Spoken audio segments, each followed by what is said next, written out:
Hi, my name's Alyssa, and I'm discussing the role obesity plays in today's children, as well as ways to establish solutions to stop childhood obesity.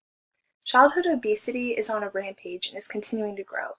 Today, 31% of children ages 10 to 17 were categorized as overweight or obese, and this number is only increasing as the years go on. Within this PowerPoint, I will discuss possible ways to end the spreading of obesity through my secondary research, as well as through an interview I conducted to better understand the lifestyle of children and their parents.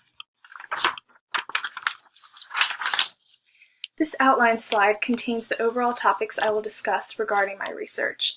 I will include the main issue of this report, the research I found by both primary and secondary sources, the significant findings based off of my research, a supporting conclusion, and lastly, any recommendations I make. The main issue is childhood obesity. It is a growing epidemic that has become entirely too common. From fast food availability to technology and lack of exercise, children are putting on weight in record time. This is a serious issue that requires immediate attention. If something isn't done to educate children, as well as their parents, on the importance of living a healthy lifestyle, this problem will only rise. Exercise and eating nutritious foods is the only way to counteract and completely eradicate the issue, and that begins with education. I have two areas in which I conducted my research, through primary and secondary sources. My primary research was through an interview where I separately asked both a parent and a child an array of questions while I documented their answers. The specific questions I asked both individuals pertain to understanding their own unique lifestyle with the hope of discerning how their answers impact their health. My secondary research will consist of exploring the main factors that contribute to obesity, such as a child's diet, their exercise level, time spent on electronics, and how educated they are in living a healthy lifestyle. Throughout my secondary research, I will broadly touch on how influential parents' choices reflect how a child makes their own choices. Children learn from their parents.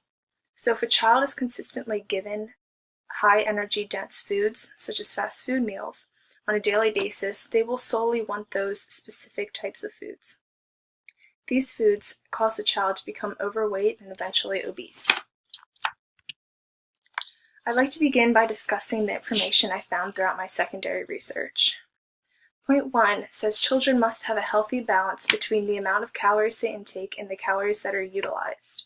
Children are constantly growing and require food to help aid in that process. However, if there becomes an imbalance between the caloric intake and the rate at which the food is needed for growth and development, this will lead to obesity. Secondly, gender, age, and race reflect the persistence of obesity. A study was conducted between 2011 to 2012 to better understand this concept. From birth to age 2, there was a significant difference in weight between boys and girls. Only 5% of boys experienced high weight, while 11.4% of girls had increased weight. The results from youth later in years showed no difference between girls and boys. However, certain races reflected a higher contrast. Asian youth were among the lowest prevalence in obesity, while Hispanic youth showed the highest prevalence. Lastly, obesity affects economic status. In lower and middle income countries, people are suffering from obesity due to their lack of affordable, healthy options. It's easier for these people to buy unhealthy food because it's more cost efficient. However, it is their health that's taking the plunder. Continuing, overweight children are more likely to become obese. A study was done on children entering kindergarten through when they were finishing 8th grade. This study discovered that overweight 5-year-olds were 4 times as likely as normal weight children to become obese. These findings demonstrated how obesity was more likely to occur in children who had been overweight when they were younger. Secondly, parents contribute to their child's unhealthy behaviors. Not only is child obesity a serious problem, but adult obesity is as well. Parents suffering from obesity contribute to their unhealthy lifestyle choices their children make. Thus, preventing obesity starts with the parents. Through educating parents on the unhealthy foods they're feeding their children, as well as eating themselves, they will understand the dire need to change their unhealthy lifestyles. By simply making healthy homemade meals and skipping the calorically dense fast food meals, parents will begin implementing healthy habits that will lead to a healthy lifestyle. Ultimately, prevention is key. Targeting interventions through the environment, physical activity, and in children's diets are strides towards treatment of obesity. Playgrounds, walking trails, and parks will prevent the children from remaining in their sedentary behaviors. TV time and electronics are main contributors to lack of physical activity. Dietary patterns influence obesity. From fast food restaurants to energy-dense foods and drinks, children are influenced greatly.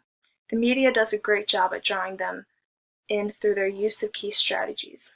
However, this can all be stopped by restricting TV time and making healthy eating fun. This pie chart shows how great children's time is spent using technology and being sedentary compared to their active time. This chart analyzed 10 to 17-year-old children and the effects parks and playgrounds had on their health. As shown, community establishments dramatically reduce the risk of children becoming overweight and obese, as well as decreasing their body mass index. For my primary research, I chose to separately interview a parent and a child. I asked them both an array of questions, including the variety of foods they eat, their activity level, specific school-based questions for the child, and family-pertaining questions to the parent. The responses from both individuals reflected the theme presented throughout my secondary research, that obesity is a problem and must be handled through education of health. The parent spoke on how convenience and overall prep of meals affected how she fed her family. She addressed how healthy foods cost more, which then influences buying fruits and vegetables at the grocery store, and also how her family and her own activity level fluctuates. The child said she didn't choose the best foods for her, but how a lot of times there aren't many healthy choices in her home. She also described how school lunches are offering more fruits and vegetables to students, and how she spends 3+ hours on electronics. These results go to show how important educating children and parents on healthy eating and exercise is for bettering their lives. These are just a few of the questions and answers I chose to share that I felt were most significant in reflecting the little that is known about healthy living. Based on these findings, they are strongly correlated with my secondary research in describing how convenience is a factor in making dietary choices, how parents affect a child's decisions, and how both children and parents are uneducated on healthy living. In conclusion, childhood obesity is a growing epidemic that requires immediate attention. Due to the rise of technology, sedentary behaviors, and the convenience of unhealthy foods, children and parents are headed down a rabbit hole of unhealthy choices, which are creating harmful lifestyles. As the studies mentioned, educating parents on healthy behaviors will create families that thrive on healthy choices. The lives of children will be transformed. Families that used to eat constant fast food and engage by watching movies together will now be making healthy homemade meals and doing activities together. Education is key to change, and based off of the evidence retrieved, it begins in the home.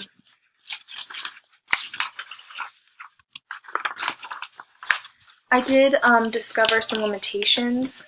I felt like I could have asked more questions with both interviewees, specifically pertaining to childhood obesity, possibly how they both feel about the subject and if they feel it's accelerated throughout the years.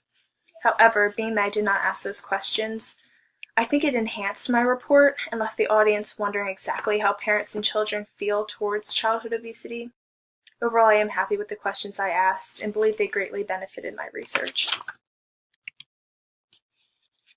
I made several recommendations, the first being providing health and nutrition classes for students at school that would stress healthy eating and exercise as well as showing the effects of obesity. I would also incorporate parents into these classes. It would make sure both the child and the parent are on the same page and can work together to form a healthy lifestyle. My third recommendation is to offer public education to individuals about childhood obesity and ways to establish a healthy lifestyle. My last two recommendations are long-term. The first being to establish more community parks, and lastly, to alter school lunches to reflect healthier eating for the students. Thank you for listening.